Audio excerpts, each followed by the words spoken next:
नमस्कार, मी शुभांगी. मराठा दरबार या माझ्या यूट्यूब चॅनलवर तुमचं अगदी मनापासून स्वागत करते. ओल्या वाटाण्याची भाजी खायला तर सगळ्यांनाच आवडते. नेहमी एकाच पद्धतीने बनवलेली भाजी खाऊन जर कंटाळा आला असेल तर याच वाटाण्यापासून मस्त असा तुम्हाला मी दाल तडका करून दाखवणार आहे. या रेसिपीमध्ये आमटी आणि भाजी दोन्हीचे काम होऊन जाते. रेसिपी खूपच युनिक आणि नवीन अशी आहे, तेव्हा व्हिडिओ कुठेही स्किप न करता शेवटपर्यंत बघत राहा. आजच्या रेसिपीला सुरुवात करण्या अगोदर तुम्ही माझ्या चॅनलचे नवीन व्ह्यूवर असाल आणि अजूनपर्यंत चॅनलला सबस्क्राईब केलं नसेल तर प्लीज चॅनलला सबस्क्राईब करून बाजूचे जे बेल आयकॉन आहे तेही क्लिक करा. सुरुवातीला यासाठी लागणारं वाटण तयार करून घेऊया. त्यासाठी या ठिकाणी मी मिक्सरचं छोटं भांडं घेतलं आहे. यामध्ये 2 टोमॅटो मी असे कट करून घेतलेत, ते यामध्ये टाकून घेऊयात. सोबतच एक लसूणचा गड्डा सोलून घेतला आहे आणि थोडंसं अद्रक त्याची साल करून बारीक तुकडे करून घेतले आहे, तेही यामध्ये टाकून घ्यायचे. यामध्येच 2 हिरव्या मिरच्या सुद्धा टाकून घ्यायच्यात. यानंतर यामध्ये शेवटी थोडीशी कढीपत्त्याची पाने. हे सर्व टाकल्यानंतर झाकण लावून मिक्सरला बारीक याचं वाटण तयार करून घ्यायचं. हे बघा, मस्त अशी याची ग्रेव्ही तयार झाली आहे. यानंतर या ठिकाणी मी मोठा वाटका भरून वाटाणा सोलून घेतला आहे.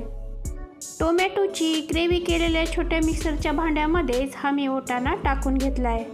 हा वाटाणा मिक्सरला एकदम जाडसर असा दळून घ्यायचा. हे मिक्सरला खूप असं बारीक नाही करायचं, असं जाडसरच ठेवायचं. जी आपण कुकरमध्येच करणार आहोत, त्यासाठी मी गॅसवर एक स्टीलचा कुकर तापत ठेवला आहे. यामध्येच 1 पळी तेल टाकून घ्यायचं. तेल तापलं की यामध्ये 1 चमचा मोहरी टाकून घ्यायची. मोहरी छान अशी तडतडली की 1 चमचा जिरेसुद्धा टाकायचे. जिरे आणि मोहरी फुलल्यानंतर अर्धा चमचा हळद आणि थोडासा हिंगसुद्धा फोडणीला टाकून घ्यायचा. एक मीडियम साईजचा कांदा मी असा चौकोनी आकारात कापून घेतला, तोही यामध्ये टाकून घ्यायचा. हा कांदा तेलामध्ये सोनेरी रंग येईपर्यंत मी परतून घेतला आहे. या कांद्यामध्येच टोमॅटोचं जे बारीक वाटण करून घेतलं होतं ते यामध्ये टाकून घ्यायचं. ही टोमॅटोची ग्रेव्हीसुद्धा या कांद्यासोबत परतून घ्यायची. जोपर्यंत या ग्रेव्हीला असं साईडने तेल सुटत नाही ना, तोपर्यंत ही परतत राहायची. गॅसची फ्लेम मिडियमच ठेवायची, म्हणजे ग्रेव्हीला छान असं तेल सुटतंय. हे बघा, 2 ते 3 मिनिट परतल्यानंतर साईडला असं छान तेल सुटलंय. आता यामध्ये 1.5 चमचा धना पावडर टाकून घ्यायची आणि 1 चमचा लाल तिखट.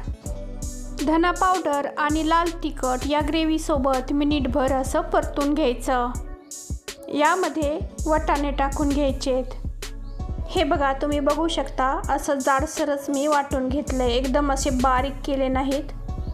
वाटाणे टाकून झाल्यानंतर हे व्यवस्थित असं मिक्स करून घ्यायचं. या ठिकाणी तुम्ही फ्रोझन मटारसुद्धा वापरू शकता.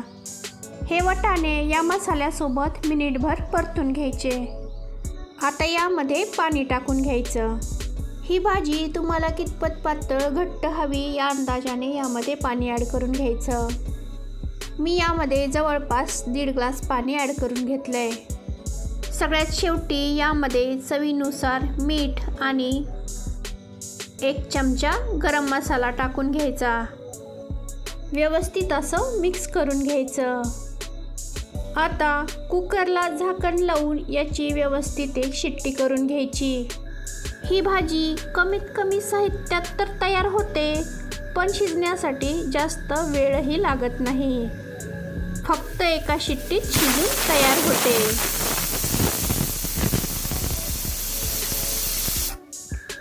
गॅस बंद करून या कुकरची आता वाफ जाऊ द्यायची, म्हणजे थोडंसं थंड होऊ द्यायचं.